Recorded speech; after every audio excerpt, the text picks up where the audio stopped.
l'un ni l'autre ne peuvent donner à ce daïra sa véritable vocation. Le problème reste souvent une mauvaise interprétation pour tout ce qui touche la religion.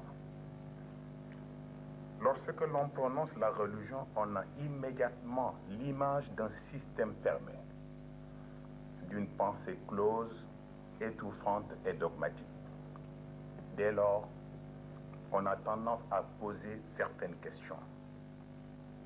Si la pensée religieuse peut être riche et enrichissante, est-elle une formidable école de liberté dans son sens le plus large?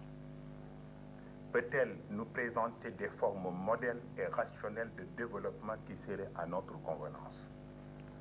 Autant de questions dont on pourrait trouver des éléments de réponse dans certains propos de l'islam qui est pourtant ouvert à tous les horizons. Ma farrafna fil kitabi min shay. Wala ya'tunaka bi mathalin illa ji'naka bil haqqi wa ahsana tafsila. Le théologien Gus Scarpetta nous le démontre d'une manière assez explicite. Je le cite.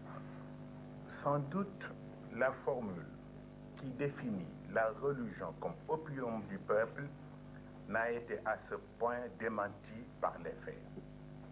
Car il y a une réalité incontournable devant laquelle la pensée laïque, institutionnalisée depuis un siècle, apparaît comme un archaïsme.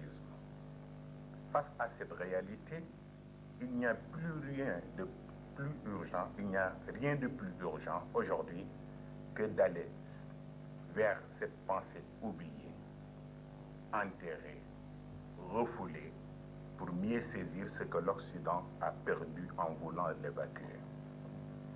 Pour Scarpetta, il ne s'agit pas d'un retour et encore moins d'une complaisance envers les religions sacrées, mais plus strictement de nous donner les chances d'une relance de la pensée face à la crise des idéologies. Notre seule ambition, poursuit Scarpetta, notre seule ambition était d'interroger la religion là où elle nous permet d'élargir notre horizon, aussi de mieux penser à notre avenir et face à cet avenir, le terrain à déblayer est énorme. Fin de citation. Alexis Carrel nous confirme ses propos d'une autre manière.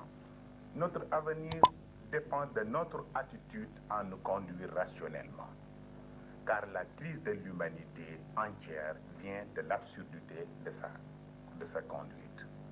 Donc, un pays n'est autre chose qu'une entreprise humaine composée de plusieurs couches sociales dont dépendent sa croissance démographique, politique, sociale et économique.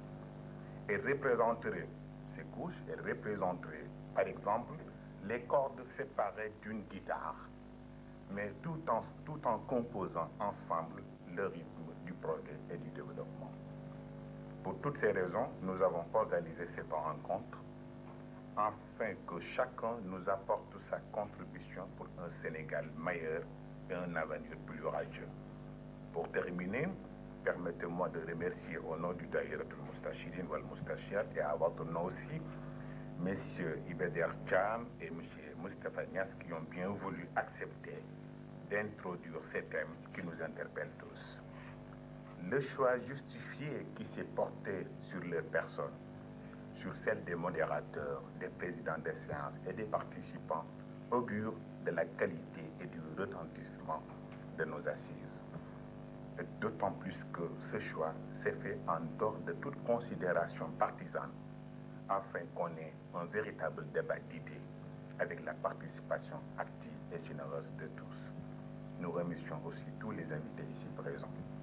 Cette journée d'études, nous l'espérons bien, marquera de son empreinte à l'avenir de notre cher Sénégal. Je vous remercie de votre attention. Daïra là, qui a ouvert maintenant une porte sur l'avenir. Il ne faut pas la fermer. Il ne faut jamais la fermer, Moustapha. Latif disait tout à l'heure avec juste raison. Ça, ce n'est qu'un début. Il faut continuer. Mais il faut continuer dans un cercle comme celui-ci où chacun peut dire ce qu'il pense sans craindre quoi que ce soit. Comme référence, mais je le fais par référence à des hommes comme Seydi Abdou Aziz Sy, comme Seydi Saliou, comme El Hadji Abdoulaye Niass. Je fais ça parce que je considère qu'il y a des valeurs dans ce pays et d'autres valeurs séculières qui ne sont pas religieuses, qu'on peut citer en exemple. Il y en a dans cette salle, mais je ne veux pas faire démagogie, je ne vous citerai pas. Je vous connais. Ça, c'est les baies. Et ce sont les baies qui vont sauver ce pays demain. Et parmi ces baies-là s'inscrit le daïra, Moustachidad ou Moustachidad. C'est très important, c'est Moustapha. Vous serez attaqué, vous serez vilipendé, vous serez traîné dans la boue parce que vous voulez faire quelque chose de sérieux dans ce pays. Mais sachez-le dès maintenant. Et le sachant, comme je disais tout à l'heure dans ma conclusion, vous faites comme les rameaux de la vieille tragédie grecque. Vous allez vers le rivage en lui tournant le dos, c'est-à-dire que vous ne regardez pas le danger.